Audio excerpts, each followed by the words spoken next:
The quick brown fox jumped over the lazy dog. It's where we all begin. Welcome to Lazy Dog Typewriters.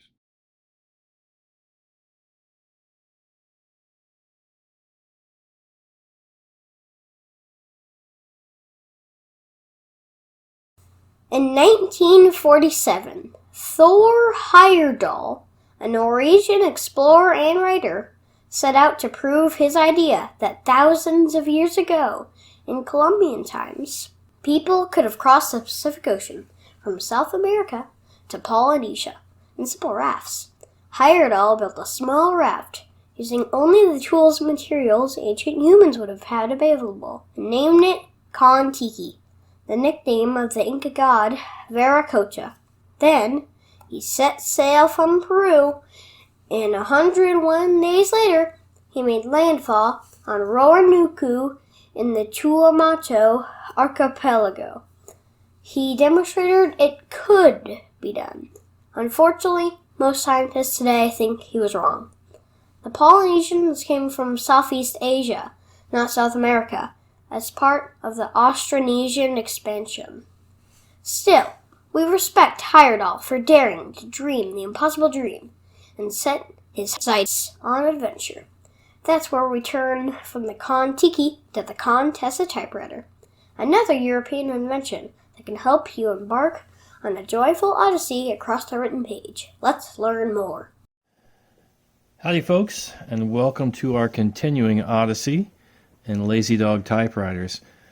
As Kevin mentioned in his fantastic introduction about Thor Heyerdahl, sometimes you can dream an impossible dream and be wrong, but it doesn't lessen you in our evaluation simply because you were wrong. What matters is that you dared to dream.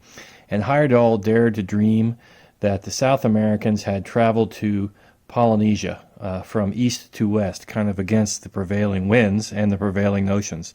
And the fact that he turned out to be wrong doesn't even matter that much, in the sense that he was willing to risk his own life and venture forth on a bold adventure, recreating, in a way, the bold adventure that everyone who had gone from Southeast Asia to Polynesia in those small boats, in those small craft navigating by the stars, had actually done thousands of years earlier.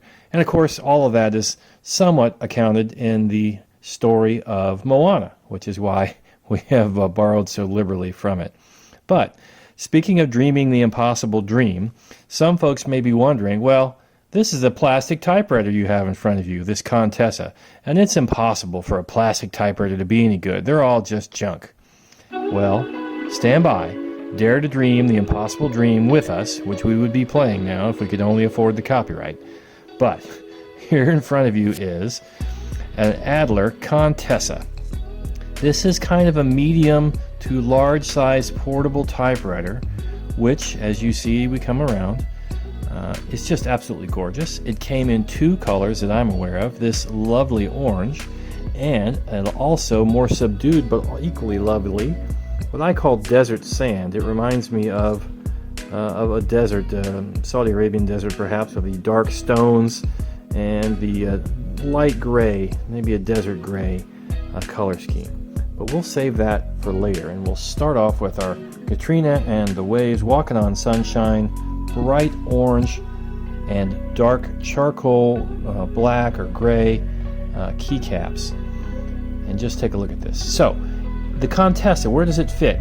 Well, the Contessa is above the Tippa and below the Adler J5. So the J5 was the full-size portable and had a plastic shell, superb machine. The Tippa was the most portable and small machine and had several iterations. And the Contessa was right there in the middle. There is a lesser-known machine called the Tessie, which we have a video on, which was a really stripped-down version of the Tippa 1, but it also came in a gorgeous orange color. And those seem to have been made only for the German market. We had one we imported from Germany. We sold it, and now we regret it, of course. So, in any case, let's take a look at some of the features of the Contessa. All right, this particular example is a QWERTY model, which is convenient for us, but it does have some international components to it because we have a British pound sign as well as a dollar sign, and some uncommon fractions, so the 3/4, as well as a standard 1/4 1/2. And that's pretty much it for crazy stuff.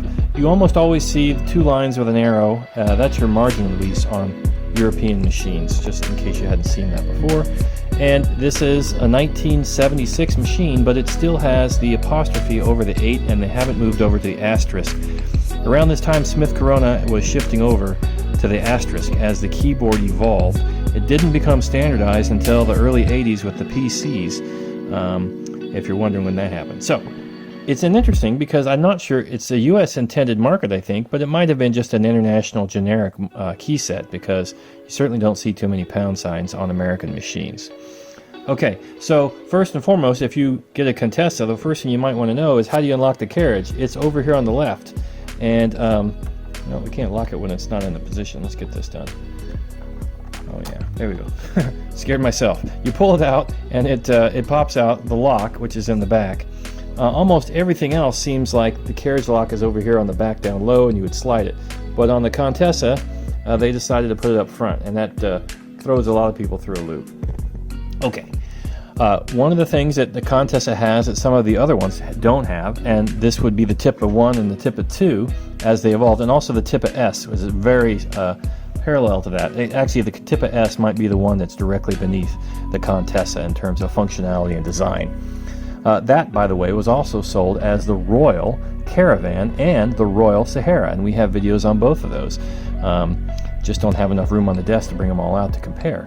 But the Contessa Deluxe, technically, was the premium version of all of these more portable variants of Adler's product line. And you'll see this Adler, another little observational note, they have Contessa and the little crown. Adler shifted away from its eagle logo to this sort of, I don't know, bland, I'll call it, crown.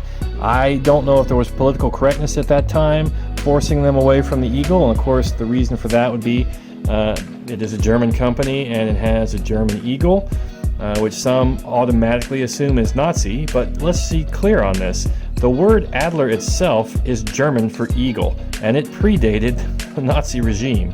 So if you're going to get rid of an eagle symbol, I guess you better get rid of all the eagles in Germany at the same time. It's just sort of silly. But they did shift, for whatever the reason, to a crown, and that's what we have in the later model JP5s. Excuse me, J5s, not JP5s, J5s from Adler. All right. Continuing around, our standard controls, we have kind of a fluted, if you will, a carriage return.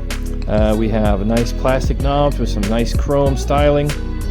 We have our roller release lever here, or sorry, the freewheeling, I always say that backwards. Freewheeling release button. We have our line selector. It's not very, it's functional, but not real colorful. So 3, 2, and 1. That's single, 1.5, and double. It's not triple space, it's 1.5 and double. I don't know why they did the dots, but I guess anyone can do it without a ledger. Now, on the back, this is a fully featured advanced typewriter, and yet it has some throwbacks. One, it's interesting to me, they have your press and slide margins, which is standard, but they have the Nakajima curve in them, even though this machine was definitely not made in Japan. So it's just funny that they had the same shape. But these little guys with the V's in them, those are your tabs. So it's kind of funny that you have press and slide tabs, which is kind of a throwback because so many machines in this era had key set tabulators where you would press a button on the front to set your tabs. But it's a concession to cost saving, I suppose, at this time that they have these tab sliders. That's fine. We also do not have, oh, I see we do, excuse me. We do have a paper support, sorry, and it pops up, and it's ginormous, like a lot of the German ones are. I think that's because they originally designed for A4 paper, which is longer and taller. And so they give us these giant Stingray paper supports, so that we do have that. We have also on the side, we'll spin around, a paper guide, which is awesome to have. It goes way on over, helps you guide your paper wherever you want it, depending where you set your margins. You've got your ruler up high where you can see it, which is nice, your card guides, and a segment shift. There aren't all that many segment shift, very portable, lightweight machine, so it's nice to have one here to be able to type on. Okay, interestingly enough, unlike almost every other typewriter from Adler and elsewhere, your carriage turned, you push forward. It's kind of an interesting thing. It works fine if you put your right hand here and you push forward. That's kind of intuitive, but it's different. Smith Corona, you're pulling forward here from the back on either side, but the Contessa only has it on one side. Let's listen for the bell.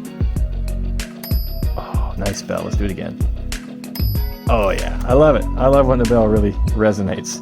Okay, so let's go look under the hood. And here's your tab, of course, here. So you push your tab and your backspace as well. Let's open up the hood, and that will bring us to one of the cons. Okay, so we have a plastic machine with plastic body panels. That works fine 95% of the time. The 5% when it doesn't work, and you'll see right here. Okay, this is a little bit ugly, but it is durable. All right, we have borrowed some techniques from Dwayne Jensen and maybe made them our own. But we've got epoxy, and then we have a red hot washer, which we put underneath this to help stabilize these little two prongs right here in the front. These two catch mechanisms here and here are the weak points on this casing. And when they are shipped, if they are not shipped with great care, these can break right here.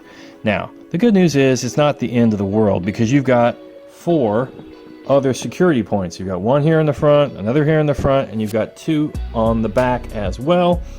Also, the typewriter has mounting brackets, metal mounting brackets welded into the bottom of the typewriter's casing that secure it as well. So it's really well secured, but it is irritating that these things do break if it's not shipped right, because the frame smashes up against the plastic and the metal frame generally wins. All right, so that's that.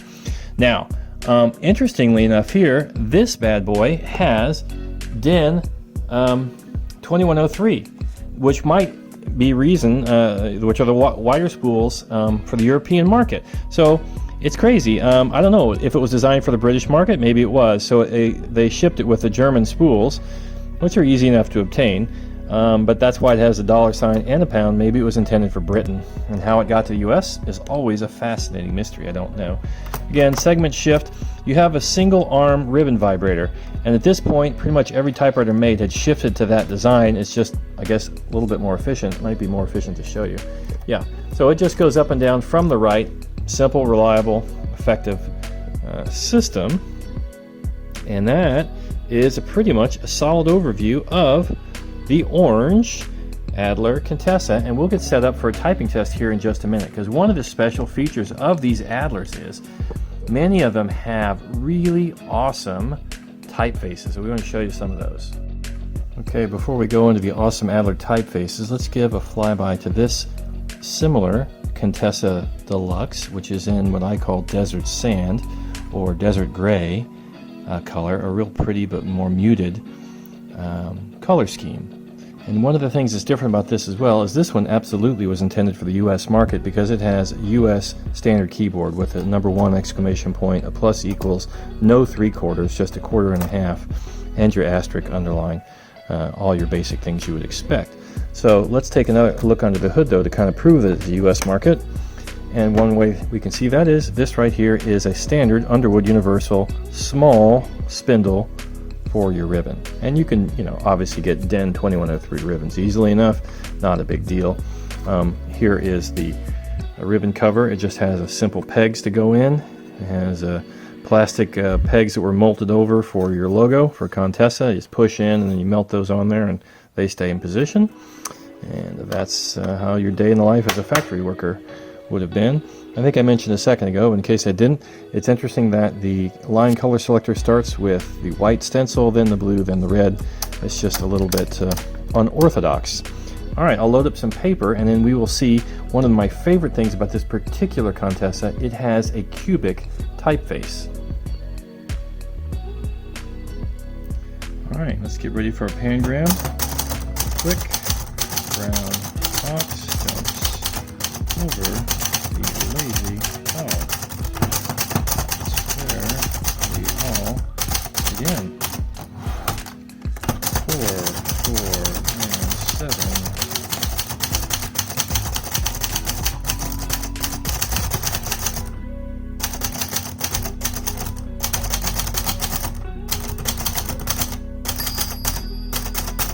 All right, a little bit of the Gettysburg Address.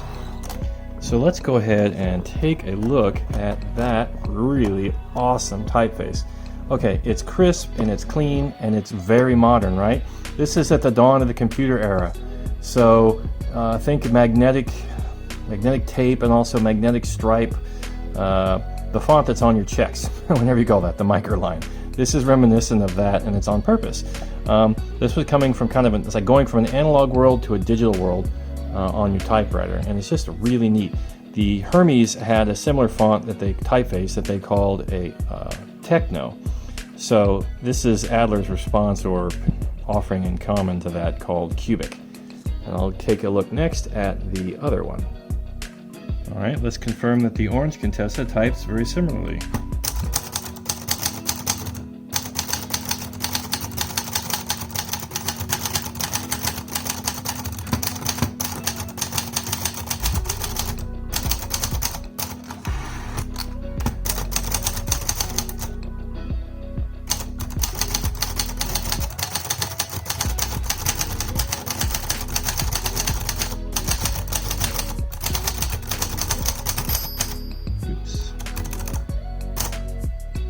All right, off screen, but here we go. Let's do a good comparison there.